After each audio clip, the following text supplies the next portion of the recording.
Well, to everyone gathered here today, it's my great pleasure to present to you our honorary graduate, Professor Nicolas Gisin. This year has been declared the International Year of Quantum Science and Technology by the United Nations, recognizing 100 years since the initial developments of quantum mechanics. The likes of Heisenberg, Schrödinger, Einstein, and Bohr pioneered the first quantum revolution a century ago, and we are lucky today to have here Nicolas, who might be described as one of the pioneers of the second quantum revolution, the development of quantum technologies. These are built on some of the strange and even spooky phenomena of the quantum world, such as entanglement, a connection between particles that is stronger than anything in our daily experience.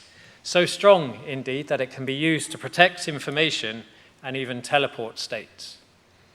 Nicolas studied mathematics and physics at the University of Geneva, initially working on foundational aspects of quantum theory, and then spent a few years in industry before returning to academia to head the optics section in the applied physics group back at the University of Geneva, where he has remained ever since. Much of his academic journey has pushed the limits of what we can do. His group have held distance records for quantum communication, have teleported quantum states through kilometers of fiber, have introduced methods for absorbing single photons into solid-state quantum memories, and have demonstrated spooky effects with increasingly massive objects to help us understand the links between quantum mechanics and gravity. His achievements in quantum mechanics led him to spin out ID Quantique, a company that has remained at the forefront of quantum secure communications since its inception nearly 25 years ago. The success of this vision is highly coupled, although probably not entangled, with Nicolas' vision. The idea of starting a company focused on quantum cryptography might have seemed a little crazy at that time, but the business model proved sound. Start selling the essential components you need for cryptography, like single photon detectors and random number generators, and when these reach a sufficient level of maturity, the longer-term vision of quantum safe communication can be realized. But these technological achievements are just one string in Nicolas' bow. Discussing with him, one quickly feels his desire for understanding how things work at the base level, coupled with a playful creativity. Like a car mechanic taking a vehicle to pieces, changing one component and rebuilding to see what happens, Nicolas likes to tinker with quantum mechanics, flexing its rules to see the effect.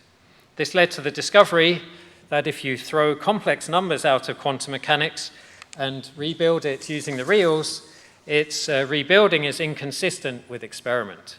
Or that if you modify Schrödinger's equation, you quickly break relativity theory.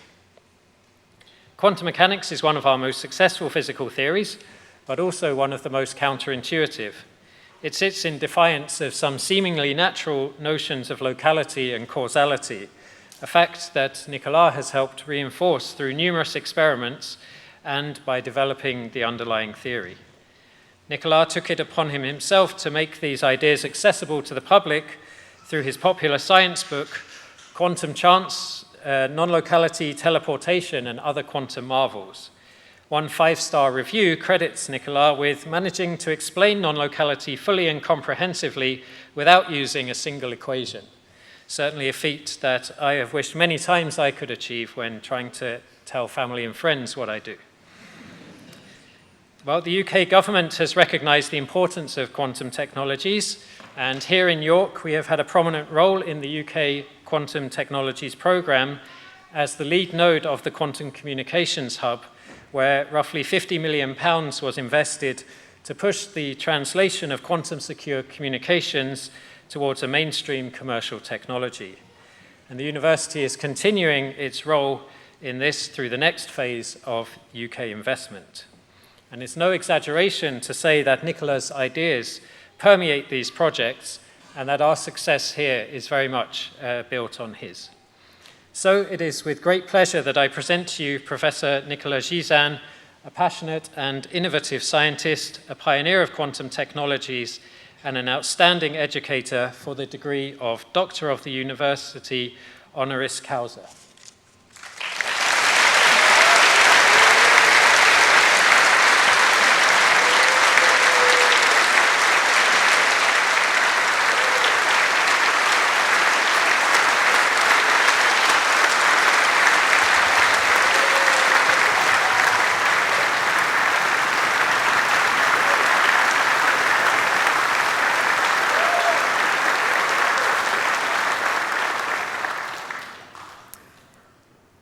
Thank you for the incredibly inspiring work that you have done and continue to do. On behalf of the university, I would like to present you with the Honorary Doctorate Honoris Causa. Congratulations. Thank you.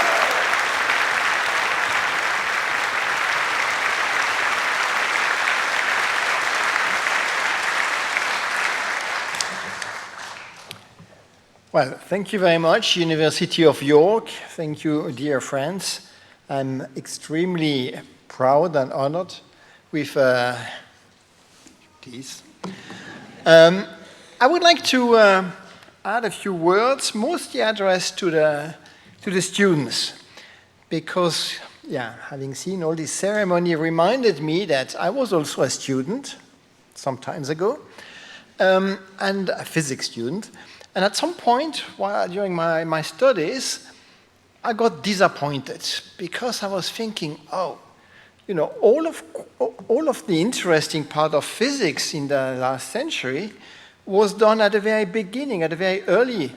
It started with Planck in 1900, and then came relativity, special and general relativity with Einstein, and then came quantum physics in the 20s mostly with Heisenberg and Schrödinger. So I was thinking, I was born too late. I missed all these exciting developments. Okay, I continued, I finished my studies, and once I went on holidays, my brother was a diving monitor in Les Maldives, and I said, okay, first I go to India, South India, enjoy some holidays, and of course, I took some papers along with me to read, physics papers, obviously. Today you do that on your tablet, but at that time I photocopied the paper, and I even cut out the white margin to make my backpack a bit lighter. And then I read that, and that was such a shock. It was a review paper, okay, causa and ceremonies for those who know, about Bell inequalities. And so suddenly I realized that this quantum physics, I had lectures with triple integrals and all this kind of nonsense. And then I realized that actually with quantum physics, you can produce correlations that have no local explanation. So non-locality. Wow, that was something. And I said, yeah, okay, that's what I'm going to do now.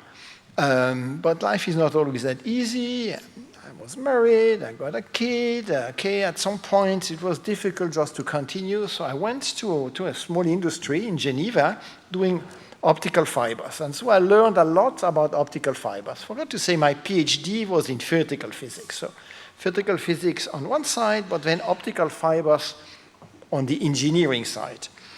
And then I read, because I was still reading a lot, because I'm still doing that. I mean, I don't know how you do, but I cannot spend a week or not even a day without reading some papers, science papers, obviously. And then I discovered quantum cryptography. Wow, these non-local correlations, we have a potential use. You can transmit secrecy, so that's useful. And I know how to do that because I understand the theory. I know the engineering of optical fibers. So let's do it. And so we published a paper in Nature. It's always good. The title was Quantum Cryptography under Lake Geneva. A very good title. And that changed my life. And then with that, I could come back to the university, get a position and all that. And actually that indeed, as Roger nicely, thank you, Roger, reminded us, that started actually the second quantum revolution, the revolution about quantum technologies with cryptography, teleportation, quantum computation, all these ongoing developments on the technology side.